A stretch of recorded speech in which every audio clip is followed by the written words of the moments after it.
ठीक है बेटा, कल हमने जो लास्ट थ्योरम पढ़ी थी, कि अगर हमारे पास में V कोई वेक्टर स्पेस गिवन है और S उसका कोई सबसेट अगर दिया हुआ है, तो हमारे पास में जो LS होता है वो स्मॉलेस्ट वेक्टर स्पेस होता है। हमने 2-3 थ्योरम पढ़ी थी, ठीक है। तो जो ये वाला कंक्लूजन था, अगर हमारे पास में V कोई वेक्टर स्पेस है and S is any subset of V, तो जो हमारा LS होता है, पहले तो हमने ये पढ़ा था कि LS is a vector space, ठीक है, this is a vector space. फिर नेक्स्ट थ्योरम पढ़ी थी कि जो ये LS वेक्टर स्पेस होता है, ये स्मॉलेस्ट सब स्पेस होता है कंटेनिंग दिस सेट S, ठीक है। तो इस रिजल्ट को आप लोगों ने याद रखना है, ये काफी इंपॉर्टेंट रिजल्ट है।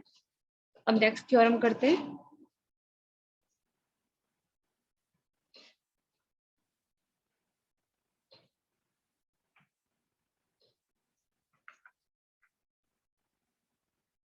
ठीक है बेटा, तो नेक्स्ट थ्योरम का स्टेटमेंट लिख लेते हैं पहले।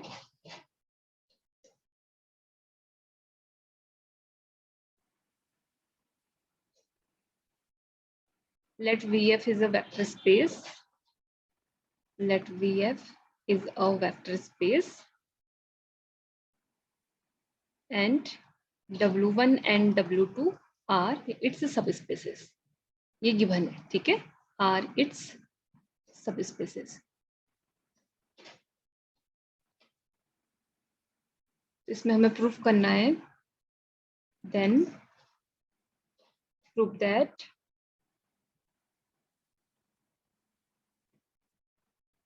linear span of W1 union W2 equal to W1 plus W2। कल की हमने जो भी थ्योरम्स पढ़ी हुई है, सारी की सारी थ्योरम इस थ्योरम में यूज होने वाली है, इसलिए पहले हम उन थ्योरम्स को हमने पढ़ा था, ठीक है। तो कल की आप लोगों को सारे जब रिजल्ट याद होंगे तो इसका प्रूफ आप लोगों को बिल्कुल आसान लगेगा। तो मैं जो जो रिजल्ट यूज होने वाले हैं वो फिर से एक बार आप लोगों को रिपीट कर दे रही हूँ। हमारे पास में अगर V कोई वेक्टर स्पेस है and W1 and W2 it's सब स्पेसेस हैं, तो हमने कल एक थ्योरम करी थी कि जो W1 प्लस W2 होता है, दिस इज ऑल्सो अ सब स्पेस ऑफ V, ठीक है। तो एक हम यहाँ पे ये यूज करने वाले हैं कि अगर W1 एंड W2 सब स्पेसेस होते हैं, तो उनका जो लीनियर सम होता है W1 plus W2, this is also a सब स्पेस, ठीक है। अब हमने शायद सैटरडे को थ्योरम पढ़ी थी कि अगर हमारे पास में V कोई वेक्टर स्पेस है and W1 and W2 are its subspaces, तो आप लोग बताओ कि इंटरसेक्शन एंड यूनियन में से कौन सा सब स्पेस होता है और कौन सा नहीं होता है। ये भी हमने पढ़ी हुई है। ये आप लोग बताओ कि इंटरसेक्शन ऑलवेज सब स्पेस होता है या यूनियन ऑलवेज सब स्पेस होता है। Ma'am intersection. ठीक है बेटा, बिल्कुल सही बताया। और यूनियन कभी हो सकता है क्या सब स्पेस? यूनियन के सब स्पेस होने के लिए कंडीशन बताई थी, क्या कंडीशन थी? यूनियन कब हमारा सब स्पेस होता है? जब one of the sub space contained in another सब स्पेस, जब हमारे पास में या W1 सबसेट हो W2 का, या हमारे पास पे W2 सबसेट हो W1 का। अब ये हो कि क्या फायदा मिलता है, ये सारी चीजें मैंने आपको बताई हैं, तो आप लोग उस क्लास को देख सकते हैं फिर से अगर आप लोग भूल गए हैं तो, ठीक है। तो इंटरसेक्शन तो ऑलवेज सब स्पेस होता है, यूनियन ऑलवेज सब स्पेस नहीं होता है। ये सब स्पेस सिर्फ और सिर्फ तब होता है जब या W1 W2 का सबसेट हो या W2 W1 का सबसेट हो, ठीक है। तो जो हमारे पास में ये है लेफ्ट हैंड साइड में जो हमें प्रूफ करना है, जिसका linear sum W1 union W2, इसका लीनियर सम हमको प्रूफ करना है कि वो W1 प्लस W2 के इक्वल होगा, ये प्रूफ करना है, ठीक है। तो जितने रिजल्ट यूज होने वाले हो मैंने आप लोगों को बता दिए, फिर बाकी कोई और रिजल्ट आएगा तो थ्योरम के साथ साथ में उसको हम कर लेंगे।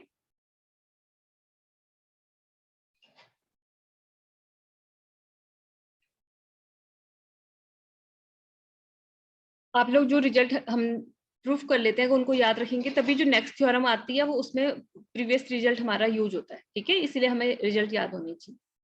तो अब इसका प्रूफ देख लेते हैं।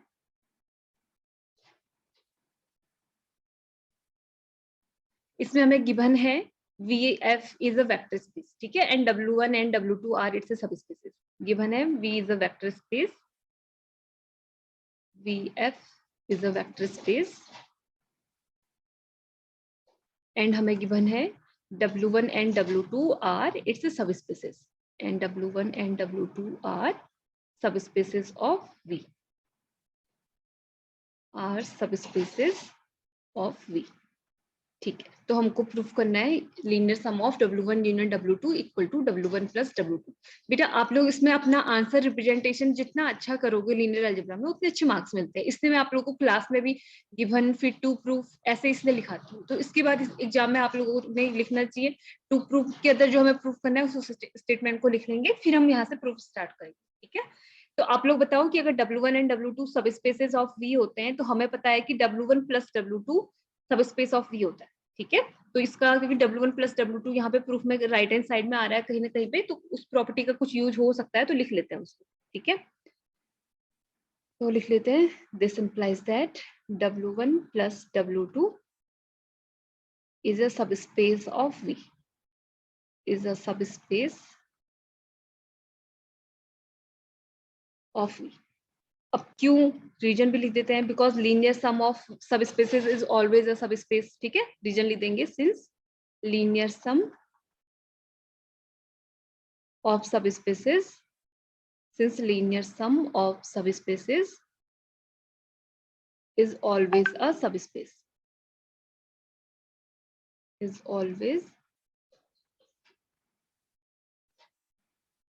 a subspace।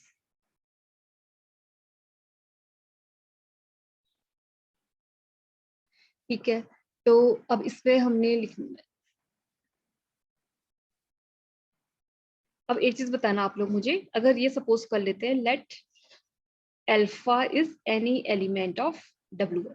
ठीक है, तो आप लोग ये बताओ कि जो हमारे पास में सब स्पेस हैं तो उनके पास में जीरो वेक्टर हमेशा होता है या नहीं होता है। सब स्पेस है तो जीरो वेक्टर, जब सब स्पेस मैंने आपको पढ़ाया था तब मैंने आपको ये चीज बताई कि अगर कोई भी V कोई वेक्टर स्पेस है और W उसका सब स्पेस है और जीरो वेक्टर और वेक्टर स्पेस अगर जीरो है, दिस इज अगर zero vector of vector space V है, तो क्या जो ये जीरो एलिमेंट है ये ऑलवेज सब स्पेस में बिलोंग करता है, या ऐसा पॉसिबल है कि बिलोंग ना भी करे, या ऑलवेज बिलोंग करता है जीरो वेक्टर सब स्पेस में?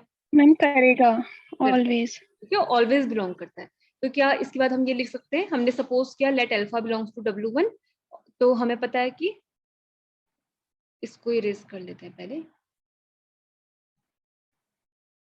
ये हमने सपोज करा है। ठीक है, तो अब ये हमें पता है सिंस जो जीरो वेक्टर होता है, जीरो वेक्टर ऑलवेज सब स्पेस में बिलोंग करता है। ठीक है, तो मैं इसको अभी लिख रही हूँ कि दिस बिलोंग्स टू W2, ऐसा इसलिए लिख रही हूँ।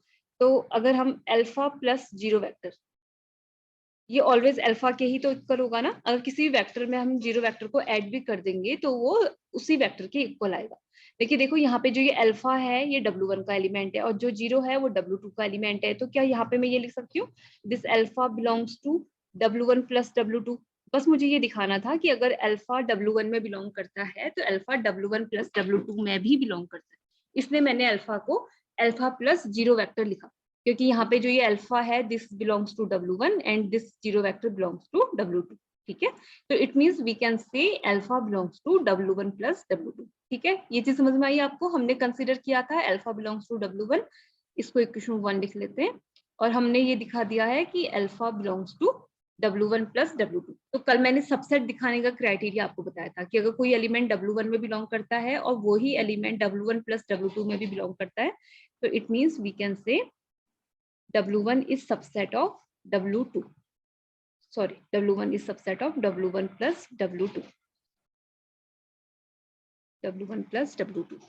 ठीक है,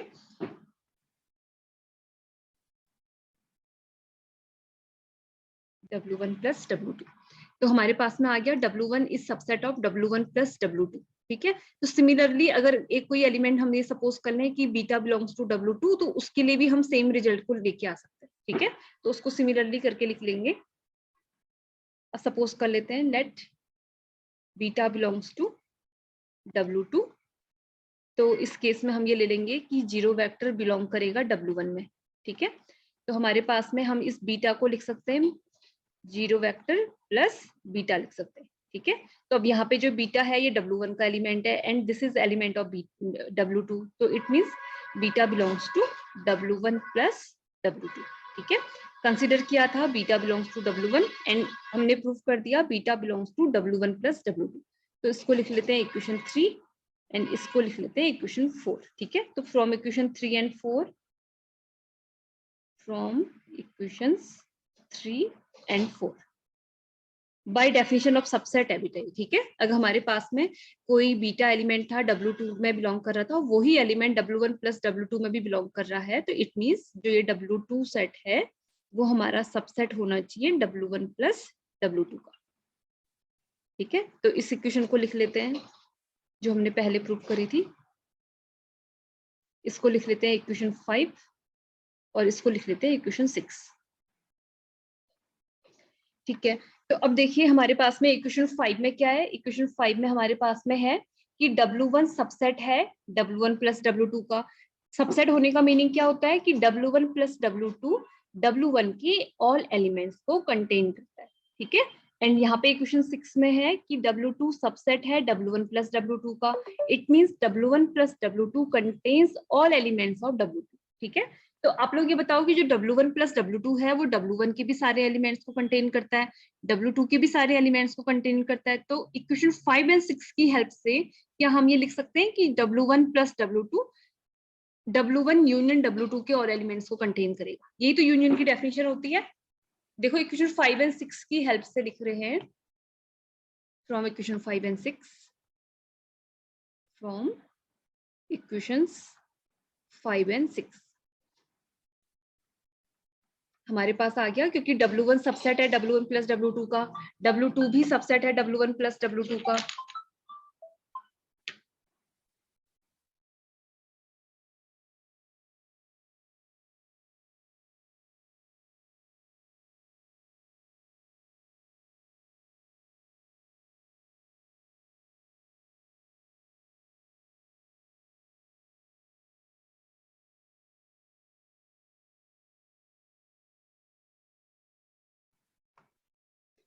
ठीक है बेटा, तो इक्वेशन 5 एंड 6 की हेल्प से we can write W1 union W2 is subset of W1 plus W2, ठीक है।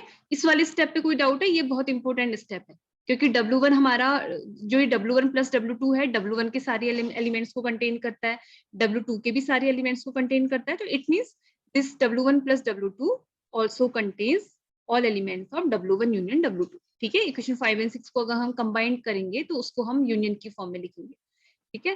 तो अब देखिए हमें पता है कि जो W1 प्लस W2 है ये ऑलवेज एक सब स्पेस होता है। तो W1 प्लस W2 एक सब स्पेस है जो W1 यूनियन W2 को कंटेन करता है, ठीक है। तो यहाँ से हम ये लिख सकते हैं।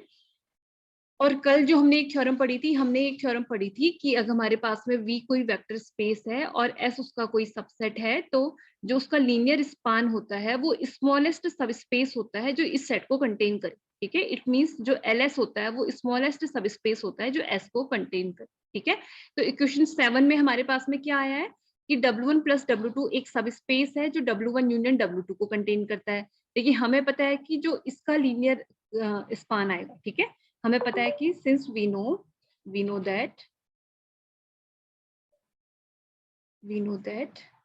Linear span of W1 union W2, ठीक है। Linear span of W1 union W2 is smallest subspace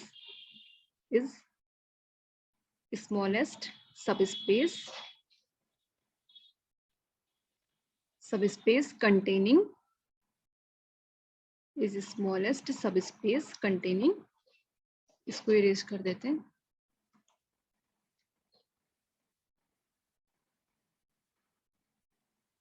is smallest subspace containing W1 union W2, ठीक है। तो इट मीन्स हमारे पास आ गया therefore जो W1 यूनियन W2 है वो हमारा कंटेन होता है linear span of W1 union W2, और ये स्मॉलेस्ट सबस्पेस होता है जो इस W1 यूनियन W2 को कंटेन करे, ठीक है।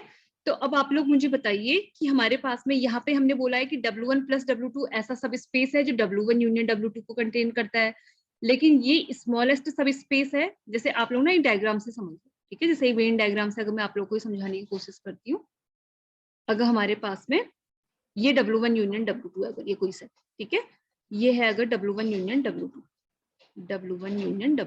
ठीक है। और जो इसका लीनियर स्पान आ रहा है वो ये आ रहा है, जो ये बाहर वाला सर्किल है, suppose this is linear span of W1 union W2, ठीक है।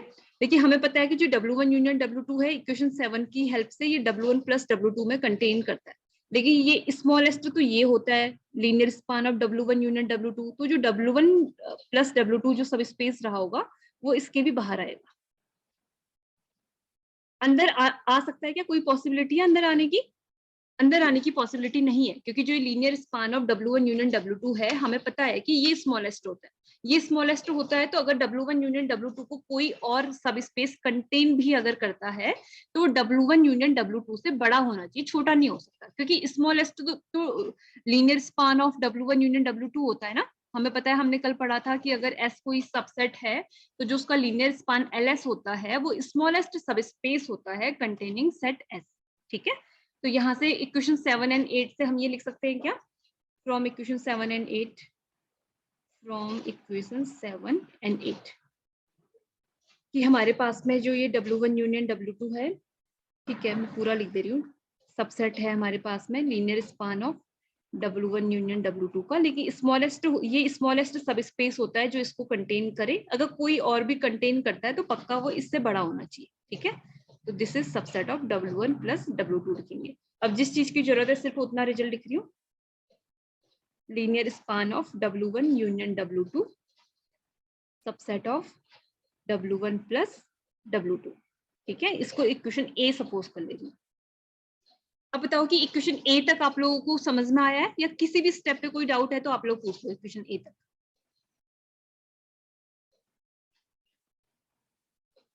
यहां तक समझ में आ गया आप लोगों को?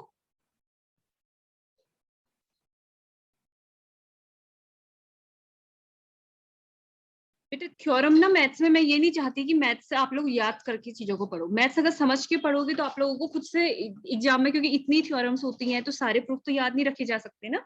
अगर समझ के पढ़ोगे तो खुद से चीजें याद हो जाती हैं। अब देखो आपको दिखाना क्या है, हमें इसमें प्रूफ करना है कि जो linear span of W1 union W2 होता है ये इक्वल टू प्रूफ करना है इसके। ठीक है, तो कल मैंने आप लोगों को बताया था कि अगर कभी हमें कोई सेट, दो सेट्स को आपस में इक्वल दिखाना है तो हम क्या दिखाते हैं, पहले हम ये दिखाते हैं कि A is subset of B, फिर हम ये दिखाएंगे कि B is subset of A। तो ये दोनों इक्वेशंस कंबाइनली इंप्लाई कर देंगी A इक्वल टू B। ठीक है, तो हमने यहाँ पे A इक्वल टू B दिखाना है, तो एक पार्ट तो हमने दिखा दिया है कि this is subset of W1 plus W2। अब अगर हम ये लेके आ जाएं कि W1 plus W2 is subset of linear span of W1 union W2, तो इक्वलिटी आ जाएगी।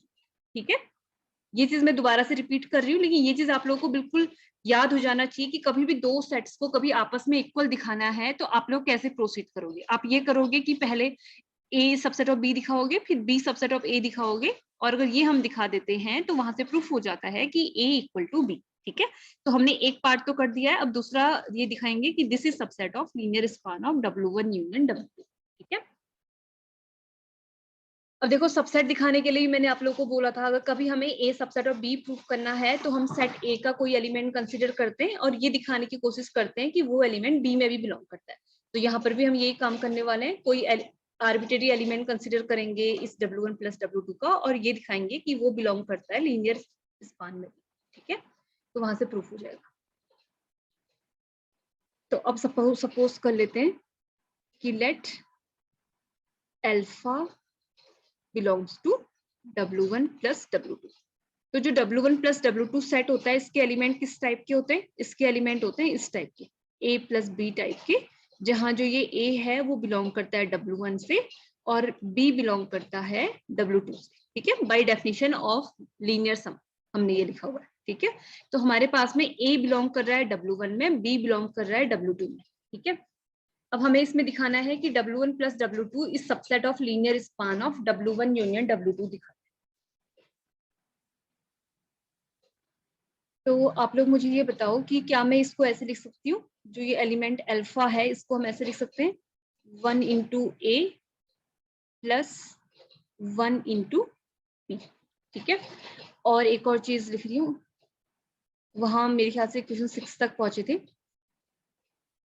इक्वेशन 6 तक, इसको लिख ले रही हूँ इक्वेशन 7 और इसको लिख रही हूँ इक्वेशन 8। ठीक है, तो आप लोग ये बताओ कि जो A है वो बिलोंग कर रहा है W1 में और जो B है वो बिलोंग कर रहा है W2 में। तो जो हमारे पास में A और B दो के दो एलिमेंट हैं, ये दो के दो एलिमेंट बिलोंग करेंगे W1 union W2 by definition of union. ठीक है, कहीं से नहीं लिखा है, डेफिनेशन ऑफ यूनियन से लिखा है कि जो ए और बी एलिमेंट हैं W1 यूनियन W2 के एलिमेंट हैं, ठीक है। और जो यहाँ पे ये एलिमेंट अल्फा है, ये W1 यूनियन W2 के एलिमेंट का लीनियर कॉम्बिनेशन है। देखो जो ए और बी है वो W1 यूनियन W2 के एलिमेंट है, और जो एलिमेंट अल्फा है वो W1 यूनियन W2 के एलिमेंट का लीनियर कॉम्बिनेशन है, ठीक है। यानी कि ये जो W1 यूनियन W2 के एलिमेंट के लीनियर कॉम्बिनेशन के सेट को, यानी कि linear span of W1 union W2 को हम डिनोट करते हैं इससे। Linear span of W1 union W2 को LW1 यूनियन W2 से डिनोट करते हैं, ठीक है। तो जो ये एलिमेंट अल्फा है वो 1 इंटू ए प्लस 1 इंटू बी की फॉर्म में अगर लिख दिया तो हम ये कह सकते हैं कि जो ये अल्फा है वो W1 यूनियन W2 के एलिमेंट का लीनियर कॉम्बिनेशन है। लीनियर कॉम्बिनेशन में यही तो हम करते थे, ठीक है। अब यहाँ पे आप लोग ये कंफ्यूज मत होना कि ये जो ये ए और बी है कहीं ये स्केलर तो नहीं है, ऐसा मत समझना, ठीक है। यहाँ पे अगर ए बिलोंग्स टू W1 लिखा है तो it means W1 A is a vector and B is also vector. खाली आप लोग कंफ्यूज करोगे, तो इससे अच्छा है कि मैं इसको हमेशा, क्योंकि मैंने वेक्टर्स को अल्फा से डिनोट किया हुआ है, तो मैं यहाँ पे नोटेशन ही चेंज कर लेती हूँ ताकि आप लोग कहीं ये ना सोचो कि ए और बी स्केलर है। तो मैं इसको लिख दे रही हूँ, अल्फा को लिख रही हूँ alpha1 plus alpha2, ठीक है, such that alpha1 belongs to W2 and alpha2 belongs to W2। तो यहाँ पे 1 into alpha1 आ जाएगा प्लस 1 into alpha2, एंड यहाँ पे जो alpha1 and alpha2 हैं वो हमारे यूनियन में बिलोंग करेंगे, ठीक है। तो हमारे पास में ये जो एलिमेंट है वो W1 यूनियन W2 आ रहा है। तो फ्रॉम इक्वेशन 8 हम क्या लिख सकते हैं, फ्रॉम इक्वेशन 8, क्योंकि जो एलिमेंट अल्फा है वो W1 यूनियन W2 के एलिमेंट का लीनियर कॉम्बिनेशन आ रहा है। देखो आप लोग alpha1 और alpha2 के लीनियर कॉम्बिनेशन को ऐसे ही तो लिखा जाता है लीनियर कॉम्बिनेशन को, कि अगर हम a into alpha1 plus b into alpha2 करें तो यहाँ पे a की वैल्यू है 1 और b की वैल्यू भी है 1, ठीक है। तो हम from equation 8 we can write alpha belongs to linear combination of W1 union W2, ठीक है। तो देखो हमने इक्वेशन 7 में इनिशियली सपोज किया था, इक्वेशन 7 में हमने सपोज किया था, इक्वेशन 7 में हमने सपोज किया था कि alpha belongs to W1 plus W2। यहाँ इक्वेशन, इसको लिख लेते हैं इक्वेशन 9। इक्वेशन 9 में हमने प्रूफ कर दिया कि alpha belongs to linear span of W1 union W2। तो from equation 7 and 9, from equations 7 and 9 we can write W1 plus W2 is subset of linear span of W1 union W2, equation B, ठीक है। तो equation A में आया था this is subset of this set, अब हमने उसका converse दिखाया हुआ है, ठीक है। तो from equation A and B, इन दोनों को कंबाइन करेंगे तो from equations A and B we have linear span of W1 union W2 equal to W1 plus W2। बेटा आसान सा प्रूफ है, अगर आप लोगों को बाकी जो प्रीवियस थ्योरम्स हमने कल पढ़ी थी अगर वो याद है तो। एक हमने इसमें ये यूज किया था कि अगर V कोई वेक्टर स्पेस है and W2 are its any two subspaces, then linear sum W1 plus W2 is also subspace of V, ठीक है। और दूसरा यहाँ पे हमने यूज किया था if S is any subset of vector space V then linear span of set S it means LS। पहले तो ये होता है कि LS इज अ सब स्पेस ऑफ V, ठीक है, हमने ये भी प्रूफ किया था। एंड सेकंड हमने प्रूफ किया था कि LS इज स्मॉलेस्ट सब स्पेस कंटेनिंग सेट S, ठीक है, ये हमने यूज किया था, ठीक है। ये भी काफी इंपॉर्टेंट थ्योरम है एग्जाम के लिए। अब नेक्स्ट थ्योरम में आप लोग को करा रही हूँ extension theorem, extension theorem.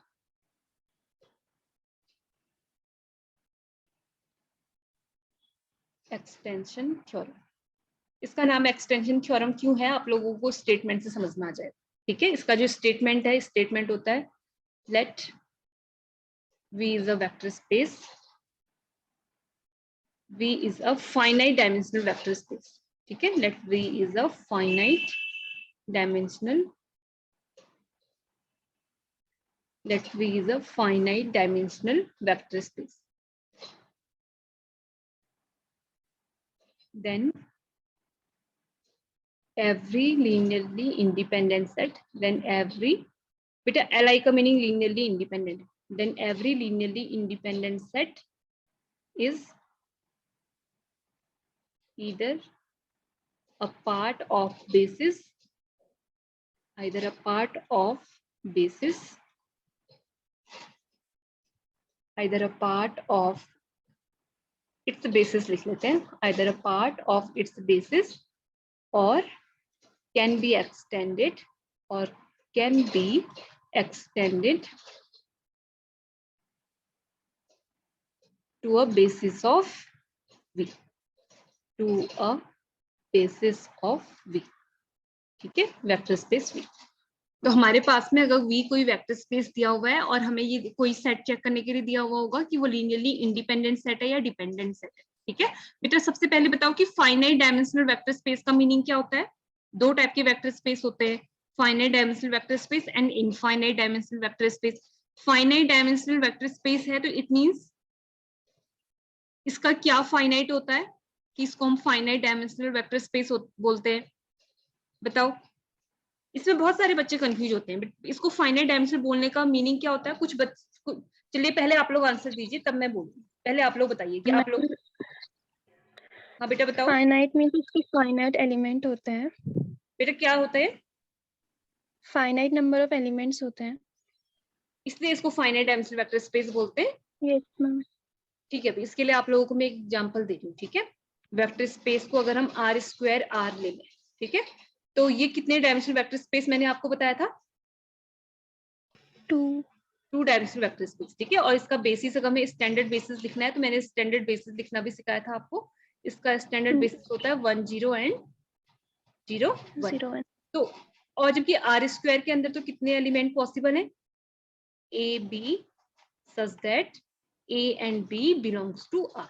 A and B can be any real number and the set of real number is a uncountable set, ठीक है। infinitely many elements होते हैं उसके पास में, तो R के पास में, तो V के पास में तो इनफाइनाइट नंबर ऑफ एलिमेंट्स है ना, फाइनाइट जो क्या है, लेकिन V को तब भी हम फाइनाइट डायमेंशनल बोलते हैं। तो डायमेंशन बोला जाता है बेसिस के रिस्पेक्ट में, क्योंकि किसी भी वेक्टर स्पेस की डायमेंशन क्या होती है, उसके बेसिस में जितने नंबर ऑफ एलिमेंट्स हैं। जैसे ये हमारे पास में बेसिस में अगर 2 एलिमेंट हैं तो डायमेंशन ऑफ V यहाँ पे आ जाएगा 2, ठीक है। तो फाइनाइट डायमेंशनल वेक्टर स्पेस का मीनिंग होता है कि उसके बेसिस में फाइनाइट नंबर ऑफ एलिमेंट्स होंगे, और इनफाइनाइट डायमेंशनल वेक्टर स्पेस का मीनिंग होता है कि उसके बेसिस में इनफाइनाइट नंबर ऑफ एलिमेंट्स होंगे। वेक्टर स्पेस में फाइनाइट, जब हमारे पास में देखो फाइनाइट डायमेंशनल वेक्टर स्पेस है तब भी पॉसिबिलिटी है कि हमारे पास में वेक्टर स्पेस में इनफाइनाइट नंबर ऑफ एलिमेंट्स हो, ठीक है। ज्यादातर आंसर यही आता है जो आपने दिया, इसलिए मुझे ये चीज आप लोग की क्लियर करनी थी कि आपको इसमें कोई कंफ्यूजन ना हो। फाइनाइट डायमेंशनल वेक्टर स्पेस का मीनिंग ये नहीं है कि वेक्टर स्पेस में फाइनाइट नंबर ऑफ एलिमेंट है। Finite dimensional vector space meaning it means its basis contains finite number of elements. Clear? अब समझ में आ गया आप लोगों को? ठीक है बेटा, तो अब इस थ्योरम को प्रूफ करते हैं। इसमें हमें ये दिया हुआ है कि V कोई फाइनाइट डायमेंशनल वेक्टर स्पेस है। देखो इनफाइनाइट क्यों नहीं है इस थ्योरम में, वो मैं इसके बाद एक्सप्लेन करूंगी। हमें फाइनाइट के लिए प्रूफ करना है, ठीक है। तो हमें ये प्रूफ करना है कि जो लीनियरली इंडिपेंडेंट सेट है या तो वो बेसिस होगा या तो पार्ट ऑफ बेसिस होगा, इधर पार्ट इज, ठीक है, या बेसिस होगा या पार्ट ऑफ बेसिस होगा। इसको प्रूफ करते हैं। इसका प्रूफ भी बहुत आसान सा प्रूफ है, लेकिन ये थ्योरम बहुत इंपॉर्टेंट थ्योरम है और एग्जाम में पूछी जाती है। थ्योरम तो इसका बहुत आसान है, आप लोगों को खुद ही लगेगा कि बहुत आसान सा प्रूफ है।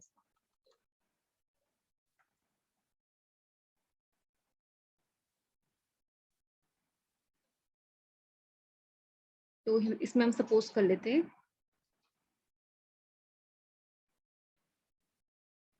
let V is a finite dimensional vector space. Let V is a finite dimensional vector space.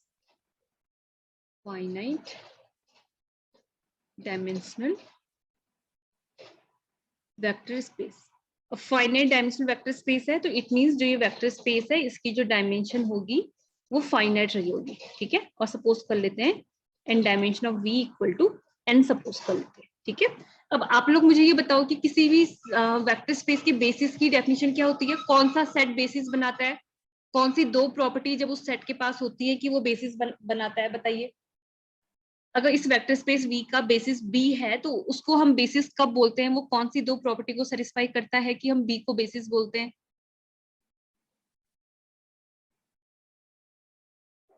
बताओ। ऐसी चीजों पे तो आप लोगों को कंफ्यूजन नहीं होना चाहिए जो मैंने पढ़ा दी है। किसी भी सेट को बेसिस कब बोलते हैं? जब फर्स्ट वो लीनियरली इंडिपेंडेंट सेट होता है, दूसरा अब भी याद नहीं आया, linear span equals to V. Equal to V. B का जो लीनियर स्पान है वो वी के इक्वल होता है, ठीक है बस। तो अगर हमारे पास में डायमेंशन और किसी भी वेक्टर स्पेस की डायमेंशन क्या होती है, उसके बेसिस में जितने नंबर ऑफ एलिमेंट्स है, ठीक है। अगर हमने ये सपोज किया है कि वेक्टर स्पेस की डायमेंशन n है, तो इट मींस इसके बेसिस में कितने एलिमेंट होंगे, एट मोस्ट n एलिमेंट होंगे, n से ज्यादा नहीं हो सकते, क्योंकि बेसिस में जितने नंबर ऑफ एलिमेंट्स होते हैं वो ही वेक्टर स्पेस की डायमेंशन होती है। तो अगर 20 का बेसिस है तो बेसिस में एग्जैक्टली n एलिमेंट होंगे, ना तो n से कम ना n से एक भी ज्यादा, ठीक है। तो इसका कोई एक arbitrary linearly independent set suppose कर लेते हैं पहले।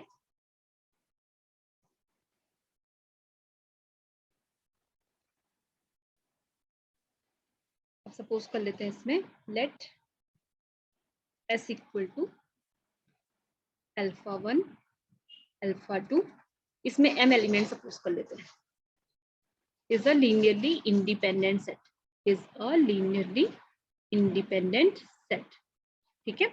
इसको देखो लीनियरली इंडिपेंडेंट इसलिए सपोज किया क्योंकि थ्योरम का स्टेटमेंट यही है कि then every linearly independent set is either a part of basis और can be extended to a basis of V, ठीक है। तो ये बताओ कि अगर ये लीनियरली इंडिपेंडेंट सेट है तो क्या जो ये सेट S है इसमें n से ज्यादा एलिमेंट हो सकते हैं? जो ये m है, जो इसका इंडेक्स m है, क्या ये n से बड़ा भी हो सकता है? S में क्या n से ज्यादा लीनियरली इंडिपेंडेंट एलिमेंट पॉसिबल हैं सेट S में? अभी तो मैंने बोला है कि जो नो मैम, क्यों? नंबर ऑफ एलिमेंट्स इक्वल, क्योंकि maximum number of linearly independent number vectors, of elements पे डिपेंड करता है। हाँ क्योंकि maximum number of linearly independent vectors कितने हो सकते हैं? n, n से ज्यादा नहीं हो सकते, इसलिए ठीक है। आप लोग आंसर दोगे जो ये m है ये पक्का या तो n के बराबर पॉसिबल है या n से छोटा पॉसिबल है, ठीक है।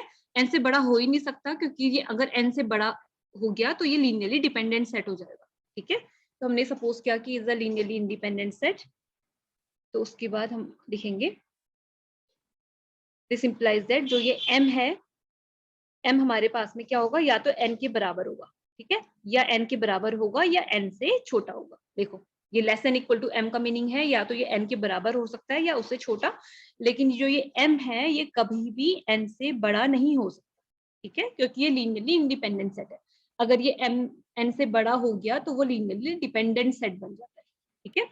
तो फर्स्ट केस ले लेते हैं, दो केस पॉसिबल है यहाँ पे, या तो m equal to n possible है या m less than n possible है। तो पहले फर्स्ट केस को ले लेते हैं, case 1 when m equal to n। तो देखो जब ये m इक्वल टू n होगा तो उस टाइम पे जो सेट S है इसमें number of linearly independent element कितने होंगे, n हो जाएंगे। तो उस केस में ये हमारा क्या हो जाएगा, ये तो खुद ही बेसिस बन जाएगा, क्योंकि अगर उसके पास में n नंबर ऑफ एलिमेंट हैं, हमें पता है कि जो वेक्टर स्पेस V है वो n डायमेंशनल वेक्टर स्पेस है, it means vector space V।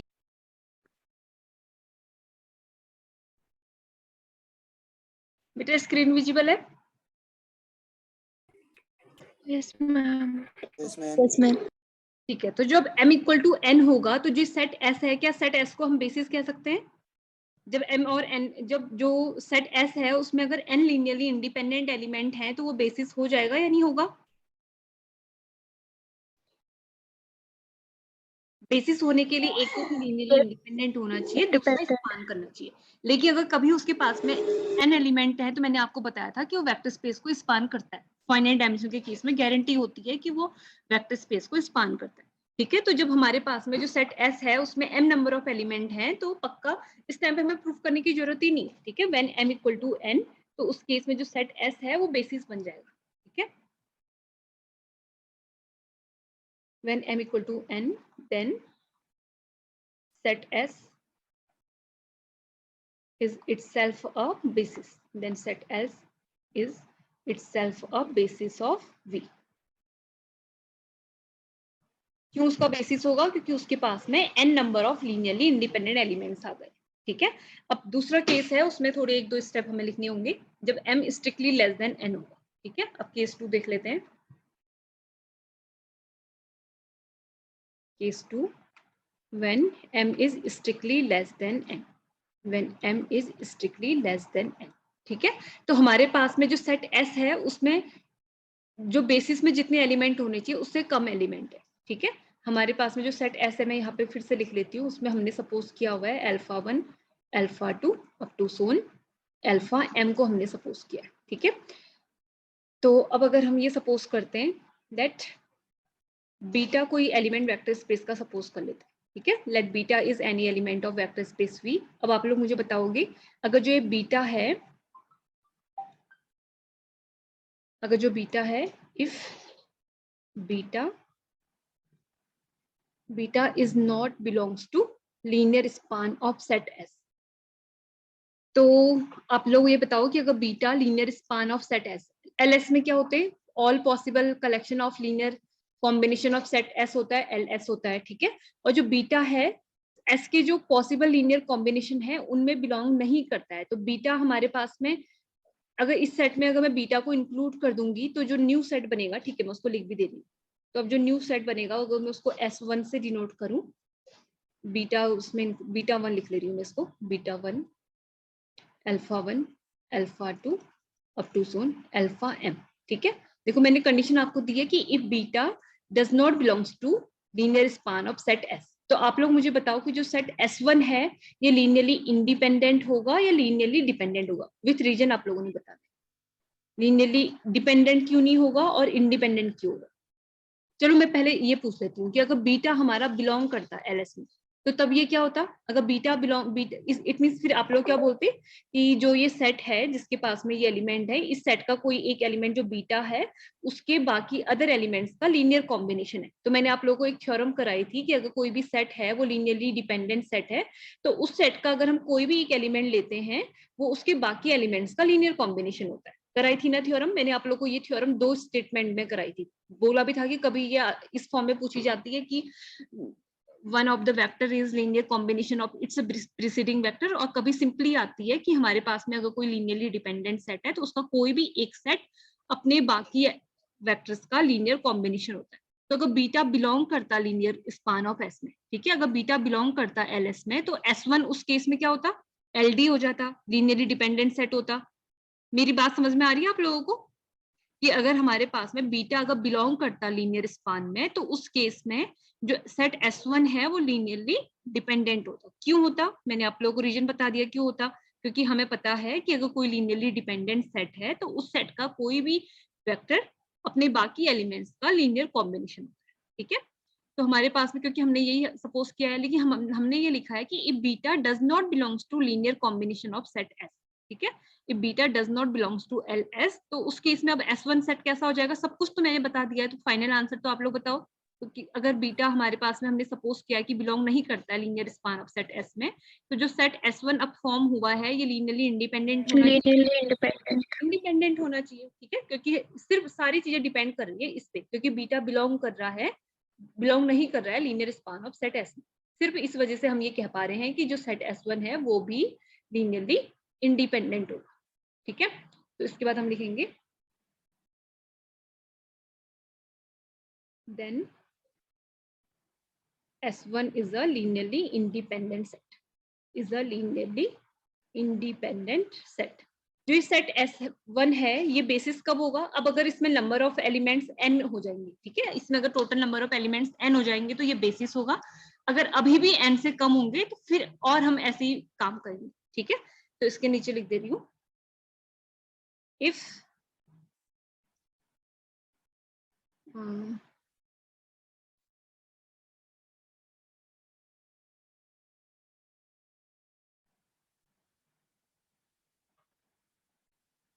अब S1 में नंबर ऑफ एलिमेंट्स कितने? m+1।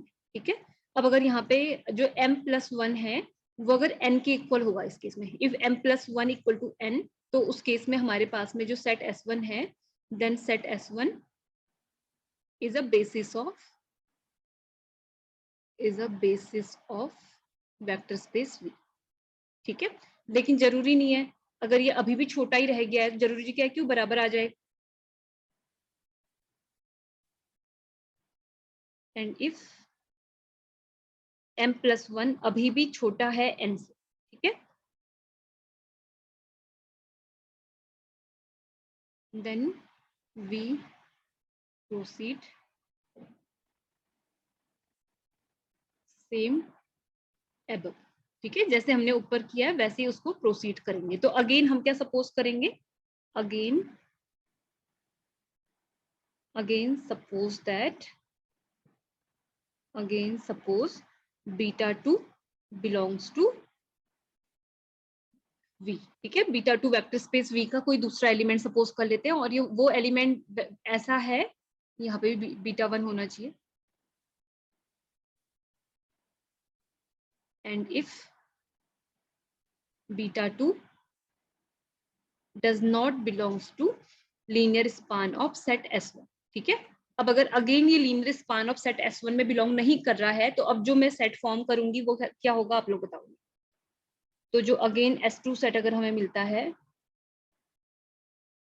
S2 को डिफाइन कर लेते हैं, β1 β2 α1 up to Son alpha m, ठीक है। अगर β2 बिलोंग नहीं कर रहा है linear span of set S1 में, तो S2 सेट क्या होगा, लीनियरली इंडिपेंडेंट या डिपेंडेंट, क्या होगा, कैसा सेट होगा ये, Li होगा या Ld, मैम Li होगा अगेन, क्योंकि हमने सेम कंडीशन ली हुई है, ठीक है। अगेन ये लीनियरली इंडिपेंडेंट सेट होगा। तो अब इस केस में अगेन हम क्या लिखेंगे, अगेन सेम ये काम करेंगे, फिर सीधे उसको फिर जैसे मैथमेटिकल इंडक्शन में हम करते हैं ना वैसे ही काम करें, ठीक है। तो अब यहाँ पे हम लिख देंगे नाउ इफ, अब इसमें नंबर ऑफ एलिमेंट्स है m+2, अगर ये m+2 अगर n के इक्वल होगा तो उस केस में S2 बेसिस हो जाएगा, ठीक है। This implies that S2 is a basis of V। लेकिन अगर m+2 strictly less than n होगा तब हम अगेन प्रोसीड करेंगे, ठीक है। तो इसके बाद हम उसको सीधे लिख देंगे, but if m+2 strictly less than n, then we again continue, then we again continued,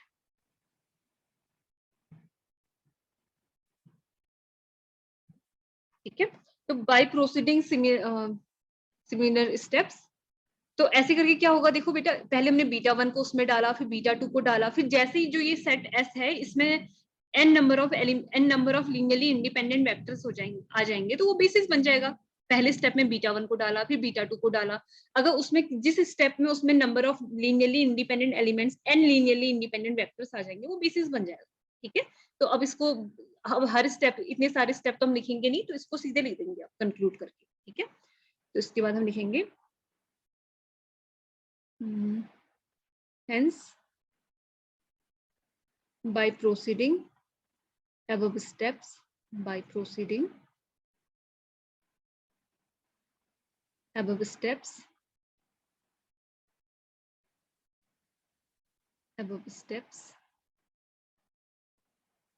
when we get n number of linearly independent elements, n number of linearly independent elements, when we add लिख लेते हैं इसको, ठीक है, नहीं add जो क्या करेंगे, when we get, ठीक है, when we get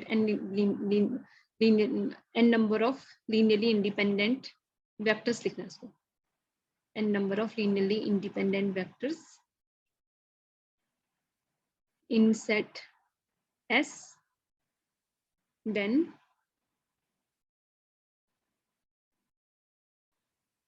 we find में लिखते हैं, then we reached at basis of,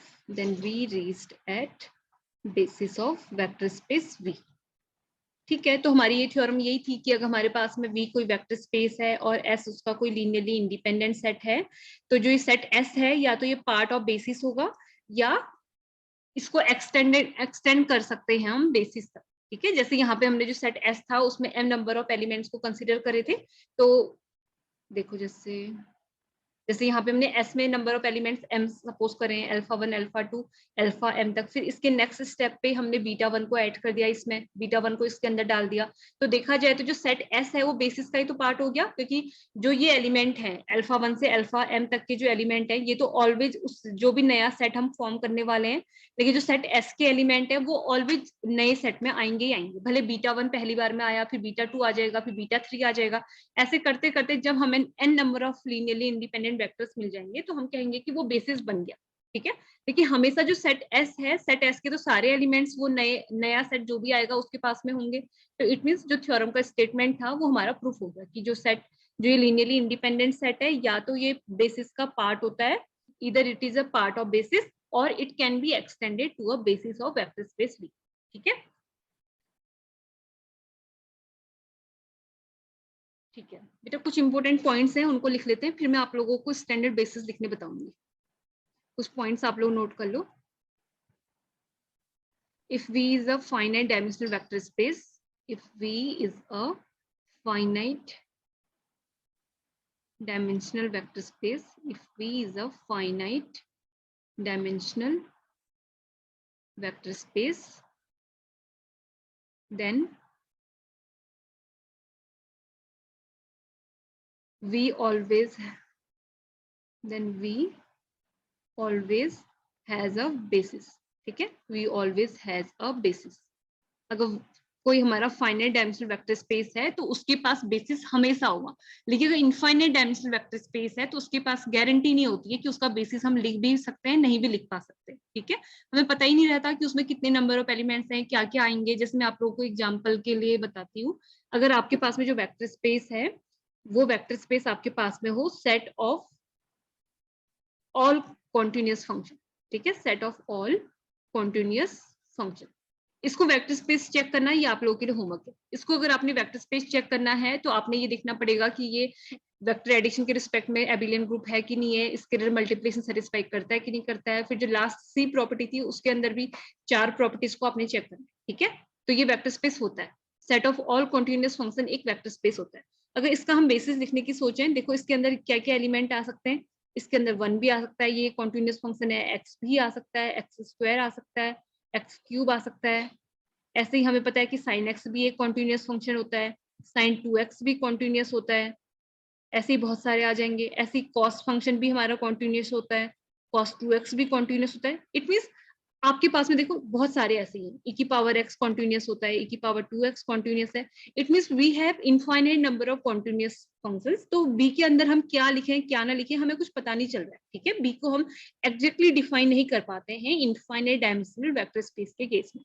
तो इसलिए जो ये वाला पॉइंट है ये इसलिए इंपॉर्टेंट है कि अगर हमारे पास में V कोई फाइनाइट डायमेंशनल वेक्टर स्पेस है तो उसके पास हमेशा बेसिस होता है। इनफाइनाइट डायमेंशनल है तो बेसिस होता तो है लेकिन हम लिख नहीं पाते उसको। ठीक है, क्योंकि पता, जैसे यही एग्जांपल देख लो, इसमें अब और भी आपको कितने सारे कॉन्टिन्यूअस फंक्शन आते होंगे, साइन स्क्वायर एक्स है, कॉस स्क्वायर एक्स है, मैनी कॉन्टिन्यूअस फंक्शन। ठीक है, तो हम बी के अंदर क्या लिखें क्या ना लिखें। अब सेकेंड पॉइंट है इसका,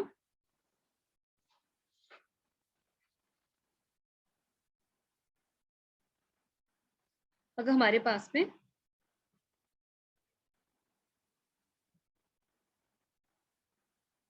ठीक है, वो थ्योरम तो मैंने आपको प्रूफ करा दी है, उसके बाद हम लिखते हैं every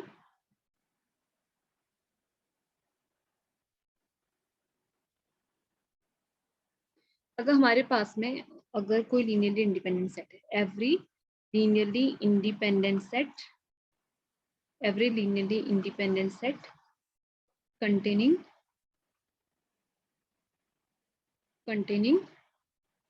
n elements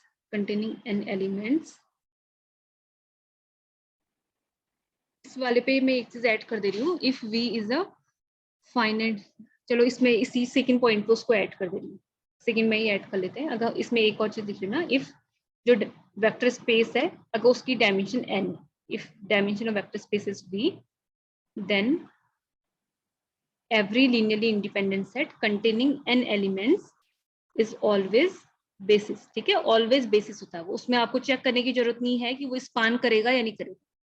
is always basis of vector space V. ठीक है, तो अगर हमारे पास में किसी भी वेक्टर स्पेस की डायमेंशन n है और अगर आपके पास में कोई लीनियरली इंडिपेंडेंट सेट है जिसके पास में n एलिमेंट है, तो वो पक्का बेसिस होगा. आपको ये चेक करने की जरूरत नहीं है कि वो स्पान करता है या नहीं करता है. ठीक है, और अगर हमारे पास में किसी भी सेट में अगर आप लोग अब मुझे ये बताना, अगर कोई, ठीक है आप लोग आंसर दोगे इसका, मैं लिख रही हूँ. अगर हमारे पास में जो वेक्टर स्पेस है उसकी डायमेंशन n है, ठीक है, डायमेंशन ऑफ वेक्टर स्पेस अगर n है and any set contains n plus 1 elements. Any set contains n plus 1 elements. Any set S contains n plus 1 elements. Then जो set S है ये linearly independent होना चाहिए, dependent. बताओ, आपकी vector space की डायमेंशन n है और कोई सेट S है जिसके पास में n plus 1 एलिमेंट है, तो जो सेट S है ये linearly independent होना चाहिए या डिपेंडेंट?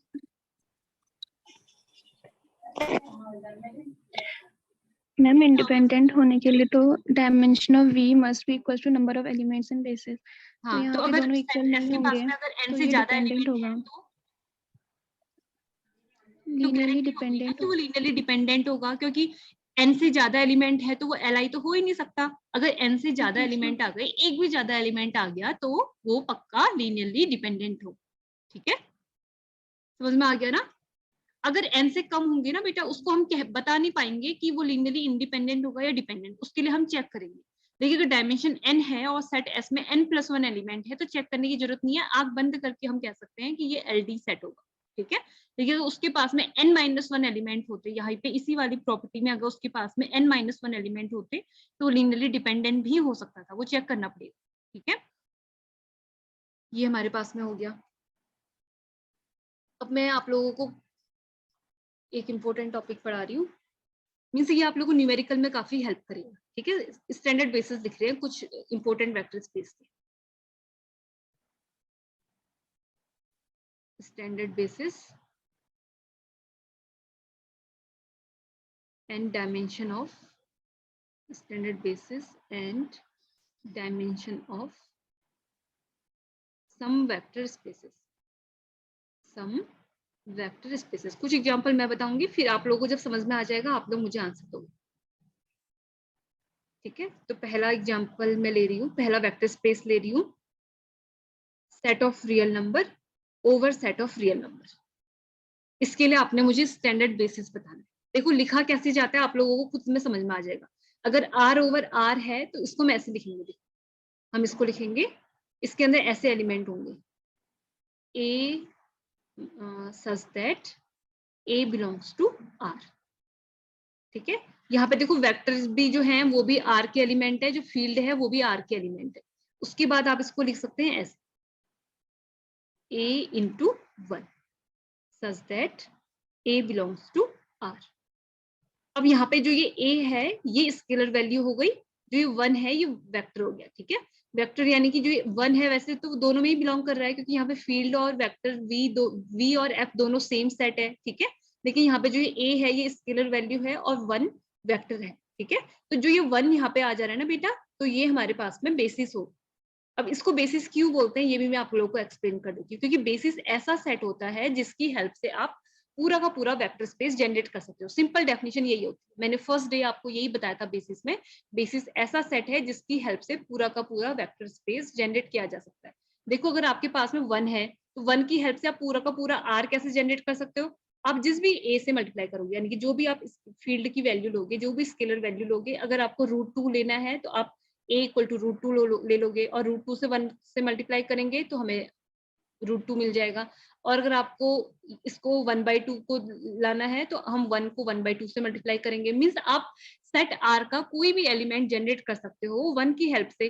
1 से उस एलिमेंट को मल्टीप्लाई कर देंगे तो R का हमें वो वेक्टर मिल जाएगा. ठीक है, तो इसलिए यहाँ पे जो हमारे पास में स्टैंडर्ड बेसिस है वो होता है ये। तो अब बेसिस ये है, तो डायमेंशन ऑफ आर इस वेक्टर स्पेस की क्या आ जाएगी, जितने बेसिस में एलिमेंट होते हैं वो डायमेंशन होती है, तो डायमेंशन भी आ गई 1। ठीक है, अब नेक्स्ट एग्जांपल देखते हैं। 2-3 एग्जांपल मैं बता रही हूँ, जब तक आप लोग की प्रैक्टिस नहीं होती फिर आप लोग बताओगे। अब मैं अगले एग्जांपल में ले रही हूँ set of complex number over set of real number. अब यहाँ पे वेक्टर हैं सी के एलिमेंट और स्केलर वैल्यू हैं रियल नंबर। ठीक है, तो हम कॉम्प्लेक्स नंबर के सेट को डिफाइन कैसे करते हैं, a plus iota b such that, जो ये a और b होते हैं ये क्या होती है, रियल वैल्यूज होती है। ठीक है, such that a and b belongs to r। ठीक है, तो अब देखो मैं इस सेट को कैसे लिख रही हूँ स्टैंडर्ड बेसिस निकालने के लिए। इसको ऐसे लिखा जा सकता है a into 1 plus b into iota such that A B belongs to r। देखो अभी जो ए एंड बी है ये हमारे फील्ड के एलिमेंट है, स्केलर वैल्यूज है, एंड जो 1 और आयोटा है वो सी के एलिमेंट है यानी कि वेक्टर है। अब यहाँ पे तो 1 था ऑलरेडी और 1 दोनों ही आर में बिलोंग कर रहा था, तो हो सकता है कि आप लोग कंफ्यूज हो रहे हो उस केस में फर्स्ट एग्जांपल में। लेकिन यहाँ पे देखो 1 तो चलो आर में भी बिलोंग करता है, लेकिन आयोटा तो सी में बिलोंग करता है ना, तो जो ये 1 है और ये आयोटा है ये वेक्टर के लिए, ये सी के एलिमेंट है and a and b scalar है। ठीक है, तो अब इस केस में बेसिस स्टैंडर्ड बेसिस हम क्या लिख सकते हैं, इस केस में स्टैंडर्ड बेसिस हो जाएगा 1 एंड आयोटा। देखो बेटा इसको बेसिस क्यों बोला, क्योंकि सिर्फ ये दो ऐसे मिनिमम एलिमेंट हैं जिसकी हेल्प से आप पूरे के पूरे कॉम्प्लेक्स वेक्टर स्पेस का आप कोई भी कॉम्प्लेक्स नंबर जनरेट कर सकते हो। जैसे सपोज अगर करो कि अगर हमको 2 प्लस आयोटा रूट 3 अगर हमको चाहिए, तो हम क्या करेंगे, जो ये 1 है बेसिस में हमारे पास में दो एलिमेंट है, बेसिस में हमारे पास में 1 है और आयोटा है, तो हम क्या करेंगे 1 को 2 से मल्टीप्लाई कर लेंगे और आयोटा को रूट 3 से, और 1 और आयोटा का एक लीनियर कॉम्बिनेशन बना लेंगे। हम ऐसे लिख सकते हैं इसको, हम इसको लिख सकते हैं 2 into 1 plus root 3 into iota. तो हमारे पास में बेसिस तो ऐसा ही तो एलिमेंट होता है, बेसिस ऐसा वेक्टर होता है जो जिसके दोनों एलिमेंट एक तो लीनियरली इंडिपेंडेंट होने चाहिए, दूसरा वो पूरे के पूरे वेक्टर स्पेस को स्पान करना चाहिए। ठीक है, जो ये बेसिस है, बेसिस के पास में दो प्रॉपर्टी होती है, एक तो ये एलआई सेट होता है, दूसरा इसका जो पूरा लीनियर स्पान होता है वो पूरे वेक्टर स्पेस को स्पान करता है, सी आर। ठीक है, तो लीनियर स्पान ये एलबी होता है क्या है, collection of all possible linear combination of set B. तो ये भी तो 2 into 1 plus root 3 into iota एक लीनियर कॉम्बिनेशन है सेट बी का, तो ये हमारा बिलोंग करेगा सी आर में। तो आप सी आर का यानी कि set of complex vector space का कोई भी वेक्टर सपोज करो वो ऑलवेज बिलोंग करेगा हमारा सी आर में। ठीक है, तो ये भी आप लोगों को समझ में आ गया होगा। अब नेक्स्ट एग्जांपल मैं ले रही हूँ थर्ड एग्जांपल में मैं ले रही हूँ 2 dimensional vector space R square R. ठीक है, तो इस पे हम एलिमेंट्स को कैसे डिफाइन करते हैं, इसके एलिमेंट होते हैं टपल फॉर्म में ऐसे a b such that a and b belongs to R. ठीक है, तो यहाँ पे स्टैंडर्ड बेसिस लिखना है तो इसको हम किस फॉर्म में लिखेंगे, इसको हम लिखेंगे A into 1,0 plus b into 0 into 1 such that A B belongs to R. ठीक है, तो अब यहाँ पे स्टैंडर्ड बेसिस क्या हो जाएगा बताओ, एक ही एलिमेंट आ जाएगा 1 0 एंड सेकेंड 0 1। ठीक है, ये स्टैंडर्ड बेसिस हो गया। तो और इसकी डायमेंशन क्या होगी, डायमेंशन होती है number of elements in its basis, तो डायमेंशन ऑफ आर स्क्वायर क्या होगी, बेसिस में कितने एलिमेंट है 2। तो डायमेंशन भी 2 हो जाएगी। ठीक है, तो स्टैंडर्ड बेसिस को कैसे लिखना है समझ में आया आप लोगों को, अगर समझ में आया है तो मुझे फोर्थ के लिए स्टैंडर्ड बेसिस बताओ। फोर्थ में सी स्क्वायर को ले रही हूँ ओवर आर। अच्छा हाँ, इससे पहले मुझे एक और एग्जांपल आपको कराना था, वो मैं करा दे रही हूँ। C over C, C over R तो मैंने आपको कराया था सी ओवर सी। देखो सी ओवर आर की 2 डायमेंशन आई थी, सी ओवर सी की क्या डायमेंशन आती है देखते हैं। C over complex number A plus iota B such that, यहाँ पे अब लेकिन जो ए एंड बी है ये दो के दो हमारे कॉम्प्लेक्स नंबर भी यहाँ पे पॉसिबल है। ठीक है, क्योंकि जो फील्ड है, जो ये फील्ड है वो हमारा सी है। ठीक है, तो इस केस में इसको हम ये लिखेंगे सच दैट जो ये ए प्लस आयोटा बी है ये कोई कॉम्प्लेक्स नंबर है, यहाँ पे रियल लिखने की कोई जरूरत नहीं। ठीक है, तो इसको फिर हम फर्दर लिख सकते हैं इस टाइप से A plus iota B into 1 such that a plus iota b belongs to c। अब देखो आप 1 को किसी भी कॉम्प्लेक्स नंबर से अगर आप मल्टीप्लाई करोगे, अगर आपको 2 प्लस आयोटा रूट 3 चाहिए तो आप 1 को उससे मल्टीप्लाई कर लोगे तो हमको सी का वो एलिमेंट मिल जाएगा। ठीक है, तो इस केस में देखो बेसिस क्या आया, जबकि सी ओवर आर में हमारा बेसिस आया था 1 कॉमा आयोटा, देखिए सी ओवर सी के केस में बेसिस हमारा आया है 1, ओनली 1। क्या यहाँ पे आयोटा की भी जरूरत है हमें इस सी ओवर सी के केस में इस सी के किसी एलिमेंट को जनरेट करने के लिए हमें आयोटा की जरूरत है क्या? 1 और आयोटा तो यहाँ पे एक दूसरे पे डिपेंडेंट हो गए ना, इंडिपेंडेंट नहीं रहेंगे। 1 और आयोटा एक दूसरे पे डिपेंडेंट कैसे वे समझ में आया? जो मैं चीजें बोल रही हूँ कि अगर यहाँ पे अगर आप ऐसा सोच रहे हो कि हमें 1 एंड आयोटा दोनों की जरूरत होनी चाहिए, तो 1 एंड आयोटा तो यहाँ पे एक दूसरे पे डिपेंडेंट हो जाएंगे ना। आप लोगों को अगर मेरी बात समझ में नहीं आई है ना, तो मेरे कहने का मैम मीनिंग ये दोबारा है। बता दीजिए इसको। बेटा क्या बोला आपने? मैम 5th वाला एग्जांपल दोबारा बता दीजिए। ठीक है, 5th वाला मैं दोबारा से बता, चलो इसको नेक्स्ट पेज पे कर लेते हैं। देखो सी ओवर सी के केस में अगर मैं आप लोगों से ये पूछूं, हमारे पास में सी ओवर सी चल रहा है, ठीक है। अगर 1 कोई नंबर है, ठीक है, 1 कोई नंबर है और 1 की हेल्प से मैंने आयोटा को जनरेट करना, ठीक है। तो अगर मैं 1 को आयोटा से मल्टीप्लाई करूं तो हमारे पास में क्या आएगा? आयोटा आएगा। तो लेकिन हमारे पास में देखो होता क्या है ना, जैसे सी ओवर आर दोनों को मैं साथ में लिख रही हूँ, सी ओवर आर। अगर यहाँ पे मैं अगर 1 को लिखूं और ये बोलूं कि 1 इंटू आयोटा 1, अगर हमारे पास में मैं 1 को वेक्टर ले रही हूँ, ठीक है, 1 को वेक्टर ले रही हूँ और आयोटा को फिर हमें स्केलर ही लेना पड़ेगा फिर। तो आयोटा तो लेकिन आर में बिलोंग ही नहीं करता है ना, आयोटा आर में बिलोंग नहीं करता है यहाँ पे। तो इस केस में मैं ये नहीं कह सकती कि आयोटा इज स्केलर, नहीं कह सकते इस केस में, हम आयोटा इज स्केलर नहीं कह सकते इस केस में, ठीक है। इस केस में आयोटा को स्केलर नहीं कह सकते। और अगर इस केस में अगर हम ये सोचें, अगर इस केस में हम ये सोचें कि हम अगर बेसिस में सिर्फ आयोटा को ले लें, अगर बेसिस में हम सिर्फ अगर आयोटा को लेंगे, बेसिस में b इक्वल टू अगर हम सिर्फ आयोटा को लेंगे तो हमारे पास में 2 भी तो एक कॉम्प्लेक्स नंबर है, 2 भी तो अपने आप में एक कॉम्प्लेक्स नंबर है ना, जिसको हम लिख सकते हैं 2 प्लस 0 इंटू आयोटा। तो आयोटा की हेल्प से हम 2 को जनरेट कैसे करेंगे? नहीं कर पाएंगे 2 की हेल्प से आयोटा को जनरेट, ठीक है। इसीलिए इस केस में हमें आयोटा एंड 1 दोनों की जरूरत थी, ठीक है। लेकिन जब यहाँ पे फील्ड भी हमारा सी है और वेक्टर भी हमारे सी के एलिमेंट हैं, तो अगर सिर्फ अगर मैं 1 को ले लूं, ठीक है, अगर 1 को ले लूं या आयोटा को ले लूं, किसी भी एक को ले लूं, मैं उसकी हेल्प से और कॉम्प्लेक्स नंबर को जनरेट कर सकती हूँ। कैसे कर सकती हूँ? देखो अगर मैं बेसिस में ना, बेसिस में अगर मैं यहाँ पे 1 ले लूं, मैं कुछ भी ले सकती हूँ, बेसिस में मैं 1 भी ले सकती हूँ और दूसरा बेसिस भी कंसिडर कर सकती हूँ। इसको b1 लिख लेते हैं, इसको आयोटा लिख लेते हैं, ठीक है। अब अगर सपोज करो कि हमें पता है कि 2 एक कॉम्प्लेक्स नंबर होता है, तो अगर बेसिस में अगर 2 को ले रही हूँ तो 1 की हेल्प से 2 को जनरेट करना तो बिल्कुल आसान सी बात है, 1 को हम 2 से मल्टीप्लाई कर लेंगे।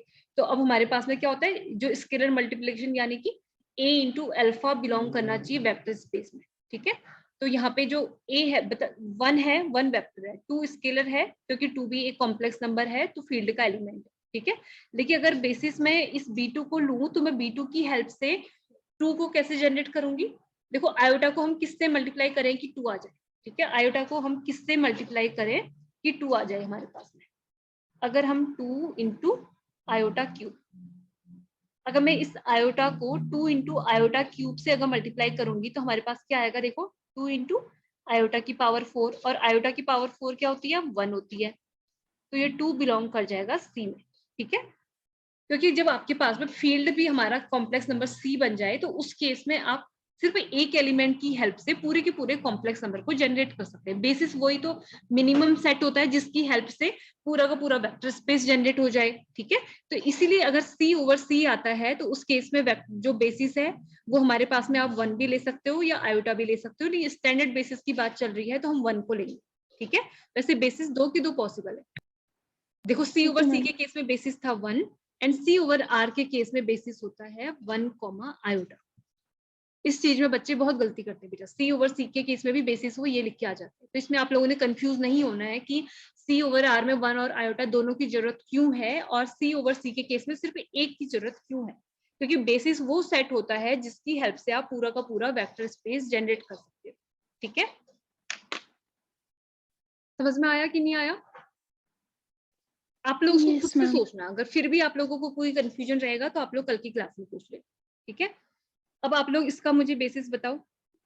आर स्क्वायर ओवर आर तो आप लोग बता चुके हो, चलो इसको फिर से लिख लेंगे ताकि आप लोग के लिए लिखने के लिए आसान हो। आप लोगों ने मुझे बताना है सी स्क्वायर ओवर आर, फिर सी स्क्वायर ओवर सी भी बताओगे, तीनों के लिए बेसिस बताओगे। ठीक है, आर स्क्वायर ओवर आर में तो हमने लिखा हुआ है अभी, तो उसको मैं सीधे आंसर लिख दे रही हूँ। इसका बेसिस हमारा आया था 1,0 एंड 0,1। और स्टैंडर्ड बेसिस लिखा कैसे जाता है मैंने आप लोगों को पूरा मैनुअली सिखाया है। अब देखो सी स्क्वायर ओवर आर को हम डिफाइन कैसे करेंगे, इसके अंदर ऐसे एलिमेंट होंगे a plus iota b comma c plus iota d such that a b c d belongs to r। ठीक है, तो अब देखना मैं इसको क्या ऐसे लिख सकती हूँ, इसको मैं a इंटू 1,0, अब पहला मुझे a प्लस आयोटा b चाहिए तो प्लस r चाहिए, b into iota comma 0 plus c into 0,1 plus d into 0, iota such that ABCD belongs to R। अब देखो कि जो मैंने अभी ये लिखा हुआ है, क्या इसको इन सारे टपल्स को अगर आप ऐड करोगे तो आपको वही एलिमेंट मिलेंगे सी स्क्वायर आर के। इनको आपस में ऐड करके देख लो, आपको वही मिलने वाला है। ठीक है, तो अब बताओ फिर बेसिस, बेसिस पे कौन कौन से एलिमेंट आ जाएंगे। 1,0 आएगा एक तो ये, दूसरा यहाँ से आयोटा कॉमा 0, तीसरा यहाँ से 0,1 एंड लास्ट वन 0, आयोटा। देखो आर स्क्वायर ओवर आर की डायमेंशन क्या थी, आर स्क्वायर ओवर आर की डायमेंशन थी 2, जबकि सी स्क्वायर ओवर आर की डायमेंशन क्या आई है इस केस में 4। मैं आप लोगों को फिर लास्ट में कंक्लूजन बताऊंगी कि कैसे आप लोगों ने याद रखना है। अब वैसे सी स्क्वायर ओवर सी के केस में डायमेंशन क्या हो, बेसिस क्या हो जाएगा, अगर आप लोग मुझे जैसे हमने सी ओवर सी मैंने आप लोगों को समझाया था, सी ओवर सी भी मैंने आप लोगों को बताया एंड सी ओवर आर भी बताया, सी ओवर सी भी मैंने आपको बताया एंड सी ओवर आर भी बताया। ठीक है, तो सेम ऐसे ही अगर आप लोग मुझे यहाँ पर बताओगे तो इस केस में भी बेसिस हमारे पास में आएगा 1,0 एंड 0,1। ठीक है, अब आप लोग इसको खुद से आप लोग के लिए होमवर्क है, आपने समझना है कि कैसे, नहीं आएगा तो आप लोग मुझसे पूछेंगे। अब आप लोग फाइनली ये याद रखो, आप लोगों ने याद रखना है, मैं डायरेक्ट फॉर्मूला बता दे रही हूँ उसके लिए।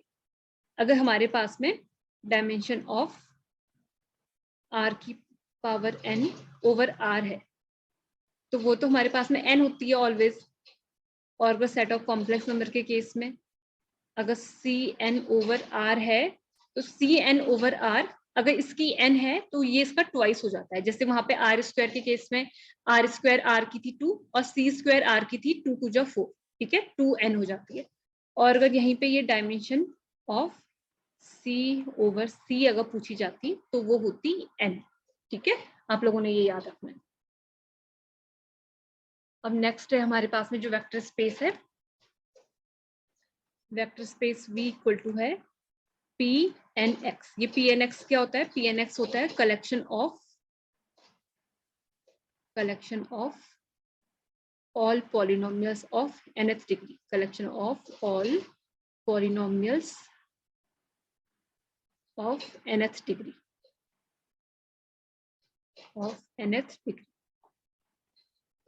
ठीक है, ये होता है। तो इस केस में आप इस Pnx को कैसे डिफाइन कर सकते हो, इस Pnx को हम डिफाइन कर सकते हैं ऐसे, nth डिग्री के पॉलिनोमियल यानी कि इसके अंदर ऐसे एलिमेंट होंगे a0 plus a1x plus a2x square plus up to so on an x raise to n, क्योंकि nth डिग्री के पॉलिनोमियल हैं तो इतने ही होंगे। और जो ये ऑल ai हैं ये बिलोंग करेंगे r के लिए, collection of all real polynomials लिख लो, क्योंकि अगर कॉम्प्लेक्स पॉलिनोमियल के केस में कोएफिशिएंट कॉम्प्लेक्स भी हो जाते हैं तो all real valued polynomials, all real valued polynomials. ठीक है, तो अब हम इसको कैसे लिख सकते हैं, इसको हम लिख सकते हैं a0 into 1 plus a1 into x plus a2 into x square plus an into x n. तो इस केस में बेसिस हमारे पास आ जाएगा 1, x square up to so on x की पावर n। अब बेटा इसमें एलिमेंट, नंबर ऑफ एलिमेंट कितने हैं मुझे ये बताओ, उतनी इसकी डायमेंशन हो जाएगी 1x स्क्वायर x की पावर n। टोटल एलिमेंट कितने हो गए n+1। Very good, n+1। n answer नहीं देना है, ठीक है। तो हमारे पास में अगर n डिग्री के पॉलिनोमियल का कलेक्शन है तो उसकी डायमेंशन ऑलवेज क्या होती है, n+1। तो ऐसे ही अगर मैं आप लोगों से पूछूं, अगर हमारे पास में P2x है तो P2x की डायमेंशन होगी 3, ठीक है, इसकी डायमेंशन होगी 3। और अगर P5x की डायमेंशन पूछी जाए तो वो होगी 5+1 यानी कि 6, ठीक है। टाइम कम है, बस एक और एग्जांपल है, मैं वो भी करा देती हूँ।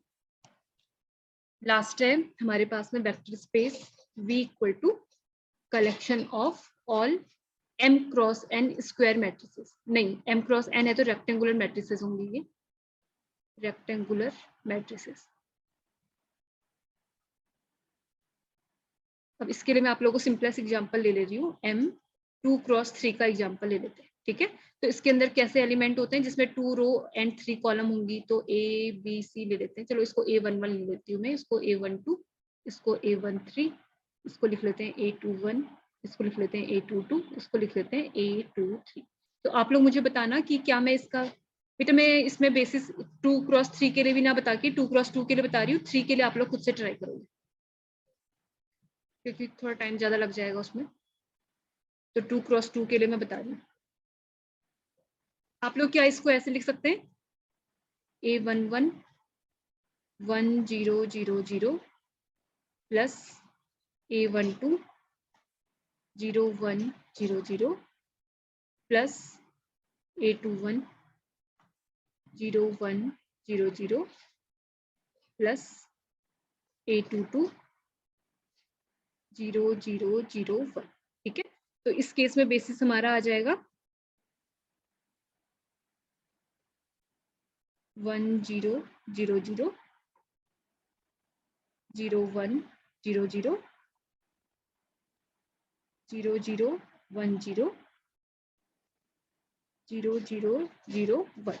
ठीक है, ये बेसिस आ जाएगा। तो डायमेंशन क्या आ जाएगी इस वेक्टर स्पेस की, कितने नंबर ऑफ एलिमेंट है बेसिस में, 4। ठीक है। तो डायमेंशन आ जाएगी इस केस में 4। तो अगर ऐसे ही अगर इसको हम जनरलाइज कर दें, ठीक है, देखो 2 क्रॉस 2 के केस में डायमेंशन आई है जब हमारे पास में कलेक्शन ऑफ 2 क्रॉस 2 मैट्रिक्स था तो डायमेंशन आई थी 4, ठीक है। तो अगर कलेक्शन ऑफ 2 क्रॉस 3 मैट्रिक्स होगा तो डायमेंशन आएगी 2 3 जा 6, ठीक है। तो अगर collection of m cross n rectangular matrix होगी तो डायमेंशन क्या आनी चाहिए, m इंटू n, ठीक है। और अगर स्क्वायर मैट्रिसेस होती n cross n square matrix n into n हो जाती, तो n into n it means n square. बेटा ये सारी चीजें आपने रिवाइज करनी है, बहुत इंपॉर्टेंट चीजें हैं। अब क्लासेस डेली चल रही है, फिर आप लोगों के जल्दी से एग्जाम भी होने हैं, तो आप लोग डेली होमवर्क मतलब जो मैं पढ़ाती हूँ उसको एटलीस्ट रिवाइज करो और उन क्वेश्चन की प्रैक्टिस करो, ठीक है।